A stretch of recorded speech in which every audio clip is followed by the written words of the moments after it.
آج میں اپنے باقی ٹیم ممبرز کے ہمراہ ہاری پور آیا تھا. جیسے کہ آپ کے علم میں ہے کہ پختونخوا کی صوبائی تنظیم نے فیصلہ کیا ہے 20 جنوری سے لے کر فروری کے آخر تک یہ پورا مہینہ جو ہے پورے پاکستان میں اور بالخصوص پھر خیبر پختونخوا کے مختلف علاقوں میں باچا خان بابا اور رہبر تحریک خان عبدالولی خان کی جو برسی ہے اس کے حوالے سے یہ مختلف تقریبات منعقد کی جا رہی ہیں. اور پارٹی نے فیصلہ کیا تھا کہ ہری پور کے اندر بھی برسی کا یہ جلسہ ہوگا، جس کے لیے ہری پور کی تنظیم نے، ہری پور کے ساتھیوں نے، ہری پور کے دوستوں نے، ہری پور کے بزرگوں نے بہت کوشش کی. سب سے پہلے تو میں ان کا شکریہ ادا کرنا چاہوں گا کہ انہوں نے آج ایک یہاں پر بڑا اچھا انہوں نے پروگرام کیا، اور یہ بہت ضروری ہے اس لیے کہ آج ضرورت اس بات کی ہے کہ ہم اپنی نوجوان نسل کو یہ بتا سکیں کہ ان کے بزرگوں نے کیا کہا تھا، کیا سوچا تھا، کیا کیا تھا، اور اس حوالے سے ہم ان کو آگاہ کر سکیں. بلکہ صرف اپنے نوجوانوں کو، پارٹی کے نوجوانوں کو آگاہ نہیں کر سکے بلکہ قوم کے نوجوانوں کو آگاہ کر سکے. کیونکہ آج کل جو حالات اور واقعات ہیں، شاید آج سے 50-60 سال پہلے باچا خان بابا نے اور ولی خان بابا نے جو باتیں کہی تھی وہ اگر اس وقت مان لی جاتی تو شاید آج ملک کے یہ حالات نہیں ہوتے.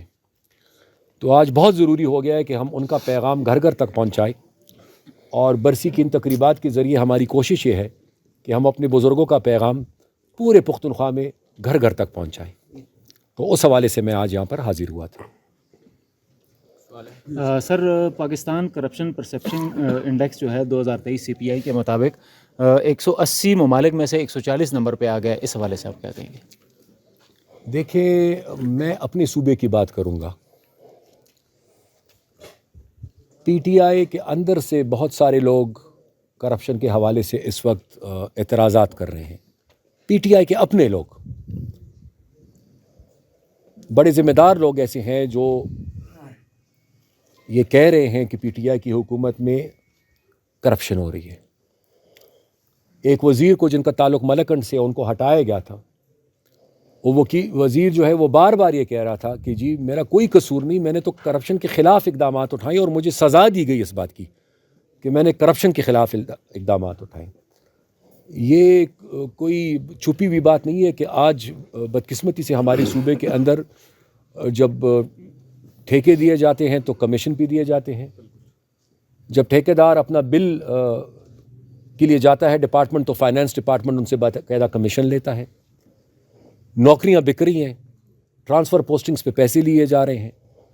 یہاں تک کہ اب اگر آپ دیکھیں، میں نے ابھی تقریر میں بھی یہ بات کی کہ جب عمران خان نے اس دن فیصلہ کیا صوبائی صدر کو ہٹانے کا، تو ساتھ ہی یہ انہوں نے کہا تھا کہ صوبائی وزیر اعلیٰ جو ہے ان کو چاہیے کہ وہ توجہ دے اس صوبے کی جو بگڑتے ہوئے حالات ہیں اور گورننس اور کرپشن پر. تو ظاہری بات ہے کہ کچھ ہو رہا ہے تو تبھی تو وہ فکر مند ہے اس حوالے سے. پی ٹی آئی کا تو یہ نعرہ تھا کہ وہ کرپشن کو ختم کریں گے، بلکہ شاید انہوں نے 90 کے 100 دن کا یہ وعدہ کیا تھا.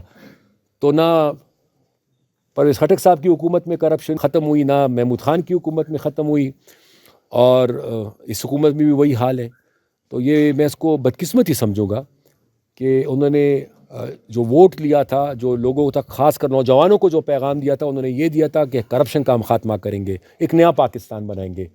لگتا تو ایسا ہی ہے کہ وہی پرانا پاکستان ہے اور وہی کرپشن ہے جو ہو رہی ہے. سر، 18 کروڑ سے زائد رقم جو ہے یہ پاکستان میں شجرکاری مہم کے حوالے سے دی گئی، جس میں سے 5 کروڑ 70 لاکھ روپے خیبر پختونخوا کو دیا گیا. اس حوالے سے آپ کیا کہیں گے؟ شاید آپ اربوں کی بات کر رہے ہیں، میرے خیال سے آپ نے کروڑوں کی بات کی نہیں، اربوں کے حوالے سے بلینز میں ہے.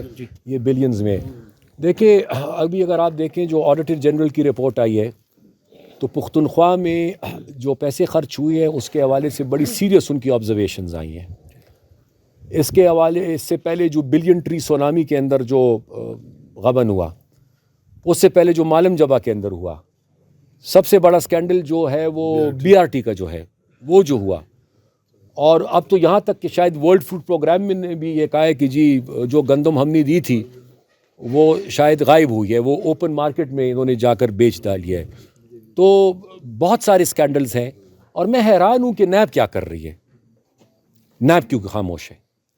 کیونکہ چاہیے تو یہ تھا کہ ان تمام کیسز کو وہ اپنے لاجیکل کنکلوژن تک لے کر جاتے اور یہ فیصلہ ہو جاتا تھا، تحقیقات ہو جاتی. لیکن بدقسمتی سے ہم یہ دیکھ رہے ہیں کہ جتنی بھی ان کے میگا اسکینڈلز ہیں اس حوالے سے خاموشی ہے.